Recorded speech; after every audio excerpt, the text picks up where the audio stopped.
The Authors Forum exists to inspire success. We will talk with authors and others in the publishing industry to bring you essentials and advice. Dr. Veronica Esagui is your host for Authors Forum. Welcome to the Authors Forum. I'm your host, Dr. Veronica Esagui, chiropractic physician in West Linn, Oregon, and the author of the Scoliosis Self-Help Resource book, Veronica's Diary, The Journey of Innocence, and my latest book, Veronica's Diary to Braving a New World. My guest today is Susan WIngate, award-winning author of the Bobby's Diner series and International Book Awards finalist, best-selling, 2010 finalist International Book Awards, 2009 National Best Book Awards, and 2009 Next Generation Indie Books Awards. Did I miss anything here? I don't think so. Okay. Drowning just won an award as well, which was fun. Susan, welcome to the Authors Forum. I kind of like cut you off a little bit. That's okay. But, congratulations on your achievements as a writer and author and so many other things that you do. So besides these two books, Drowning and Easy as Pie at Bobby's Diner, Susan has written several plays, one screenplay, 2 short story collections, and 9 novels. You can see why I had to write all these down, okay? So why did you write Camouflage under the assumed name of Mia Lin? Yes, I wrote Camouflage under, and I say myelin, and the reason I say myelin is because of the brain tissue that wraps around the nerve endings of the brain. I was reading a wonderful book about, it's called The Talent Code actually, and it talked about the myelin, and I thought myelin is a beautiful name, a beautiful word, and so decided to use that as her name. I write under myelin for my literary fiction, but Susan WIngate is more commercial fiction and I guess what people call genre fiction. So that's how you said. What about the J.J. Adams? J.J. Adams, yes. These are more women's fiction, amateur sleuth, suspense. This is definitely women's fiction. The Drowning is strict women's fiction, but the Easy as Pie is more amateur sleuth, suspense. J.J. Adams writes noir mystery, which is very, it has a very dark ending, a little bit different from other mystery and other amateur sleuth, and definitely women's fiction. So that's why I wrote A Falling of Law as J.J. Adams. So what made you change from being an accountant in Phoenix, Arizona, to move to an island in Washington State where you began to write? What was that did that to you? Well, I think the answer is in the question. Phoenix is hot and horrible, and Washington State is cool and lush and beautiful. And I tell people it was like moving from hell to heaven in one little step. So yeah, Phoenix is extremely hot for a good 6 months out of the year. And I was born there, and just felt like I needed to leave. I couldn't handle it anymore. So you went right into the island? I mean, that's where you went right into? Yeah. Did you check it out first, or you just moved in? Well, I went in winter. So I wanted to see what it was going to be like at its worst weather. But the winters in the islands up in the San Juan Islands are absolutely beautiful.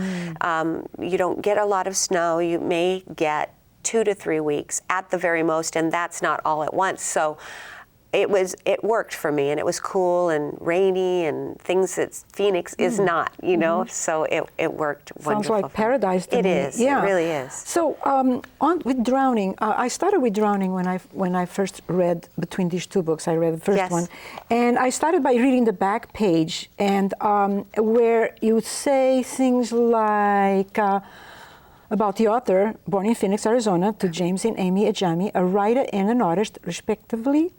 Susan WIngate tried to fly at age 5 off the roof of their family house using only newspaper, wire hangers, and Scotch tape. So you can see how creative you were already. So when I went to the prologue at the beginning of the book, I'm like, is this you?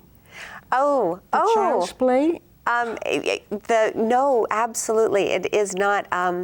It is fashioned after somebody, though, that I knew at a distance. The drowning actually took place. We had these huge maharajans, that's what we called them. I'm Lebanese, and we would go to these enormous parties where we'd have all sorts of different Lebanese Arabic families get together at this enormous resort. And it had a large pool, an Olympic-sized pool. It was a beautiful pool. And it was all about singing and laughter and food and fun. And one particular year, this little girl died, drowning in the pool. And we never had a Maharajan after, of course. I mean, I think it was just so horrific. People never expected anything that terrible to happen at such a wonderful event, and yet it did. And the memory stuck with me. And of course, I mean, how could it not? I was only 8 when I saw this little girl in the pool, and it's quite a memory to keep. It was almost like you were that child, because you described it so like anyone, at least when I read it, I could be that child in the pool, because you almost felt like she didn't die, or he or she, because when I read it, I couldn't tell if it was a boy or a girl, which was perfect. To me, it was perfect. It was a child. So if I was a guy reading the book, I'd say, okay, it's me, or, it's the little boy. If it's a woman reading, say, oh, it's a little girl reading. I like that. Yeah. It was very subjective. Oh, so good. I truly enjoyed that. Oh, thank you very much. It's got me started reading it. I just couldn't put the book down Oh, after good. that. Thank you so much. Yeah. So that's actually a pretty incredible experience that happened to you at age of 8. And I was going to ask, what was the experience that most impacted your life? Wow. That is a big one. And it did stick with me. And it kept coming up. And that's why I felt like I had to write it. There are so many events that have happened in a person's life. I would have to say that is it. That really is it. It's an incredible jumping off point and an expectation of the future. Do you know what I mean? At 8, to see something like this. I've always had a lot of death in my life. I've always experienced a lot of death. My great-grandmother died when I was around the same age, actually. My grandfather, I had a girlfriend die at age 11 when I was 11. My grandfather died at 13. Another girlfriend died at 16. And it just, I had a very, very close friend die at age 32. I was 27 at the time. So I've experienced a lot of death. And I think if you wanted to lump all of that experience together, that is a big impact on a person's life. Because I do know people that haven't had very much death in their lives, and always wonder how they're going to handle it when it does happen. So, but this definitely was something to remember. Yeah. And what is it that you find so appealing about being a writer? Being in my pajamas all day long. I really, just the creativity, the idea process. I think that's the most fun of the writing process, is that initial idea and that spark, and then the thinking, can this become something that will become a story? Because normally we'll have an idea and it can just lull about and not go anywhere. But if you can take that idea and see it to the end, I always try to picture it in the end. What's going to happen in the end? Is it going to be first and foremost, is it going to be a happy ending? Is it going to be a sad ending?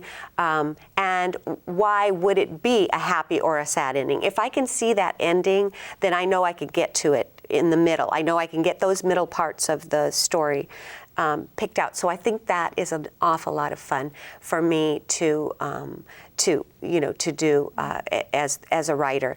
But definitely the initial idea is the best. Wow, what a process. That's incredible. Yeah. In your writing career, who have been some of your biggest influences? Well, my father was a writer, and he was incredibly talented. He wrote the funniest stories. They were safari adventure stories that were sexually charged. Now, I went back to read them. I always felt that they were as a younger woman, but then I went back later to read them, and they're not so much, you know, so it's just some sort of, some sort of thing that I was getting from them, whatever that means. But it was, they always hold up to the litmus test of humor, just hysterical, funny writing, that tongue-in-cheek and sarcastic, but always just rife with conflict and action. It was action-packed. So I would have to say that he is probably the biggest. Another was Michael Collins, who actually took me under his wing and mentored me for 2 years while I finished my first novel. So what was the name of it? It was A Falling of Law, actually. Okay. So what was about Sylvia Plath that made you, now that you've told me about the experiences that you had in your life, I understand kind of like why, but would you read what Sylvia Plath wrote? I think it's so strong the way it addresses the book Drowning. I would love to, but I don't have my readers. Oh, okay, okay. Would you read it? Sure, I will. I love this quote. It's amazing. It was very strong to me. Anyway, I do not, okay, here we go. I do not want a plain box, I want a sarcophagus with tigery stripes and a face on it, round as the moon to stare up. I want to be looking at them when they come, peeking among the dumb minerals, the roots. I see them already, the pale, star-distance faces. Now they are nothing. They are not even babies. I imagine them without fathers or mothers, like the first gods. They will wonder if I was important. Sylvia Plath. Isn't that it was incredible? Isn't that incredible? Well, it's Sylvia Plath. What a wonderful author she was. Yes. Once I found it in your book, I went to check it out, who was Sylvia, because I was not familiar. Okay, she's an amazing woman. At 32, she committed, I think it was 32, 30 or 32, she committed suicide. But her writing was so profound. She wrote The Bell Jar, and that was a story about her at, oh darn, I'm going to forget what college, but it's somewhere in Connecticut. Her life in college, and then coming to New York, and the experiences she had as a college woman, and it's very dark, but the writing is so profound. And what I love about you talking to our audience and viewers about it, about her as an author, is this is the beauty of being a true author and recognizing other authors that are wonderful or great or someone that you admire, and that you can bring it up to other people to go and check it out, because they check what they wrote, they check what you write, and they can enjoy. Absolutely, and it's also the mark of a reader, an avid reader, but you know, there are certain people in what I've read that impacted me. Sylvia Plath, Kurt Vonnegut, Raymond Chandler, just a host of amazing, Shakespeare, Edgar Allan Poe, and Conan Doyle. Those people, I think, really impacted my writing, you know, my style, I think. They had and I did check your blog. It's wonderful. And you wrote in your blog, every time I take one of my 30 critters into the vet's office, that niggling desire to throw on a smock and a thermometer nearly drives me nuts. 30 critters? 30. We have 2 dogs, 2 outnumbered dogs is what they are, 2 outnumbered dogs, and 14 cats and 14 birds. Well, then I should ask you, in Easiest Pie, the name of the cat is Gangster. Do you have a gangster too? No, I don't, but I have. But Gangster is fashioned after one of my cats named Peanut Butter. And Peanut Butter is just a fluffy, lovable, bad kitty sometimes, but she's wonderful. And and Gangster looks like Peanut Butter. Yeah. Okay. Easiest Pie at Bobby's Diner is definitely a murder mystery. Yes. Okay, it takes you by about less than half through, you go into this suspense and you can't let go. It just stays with you.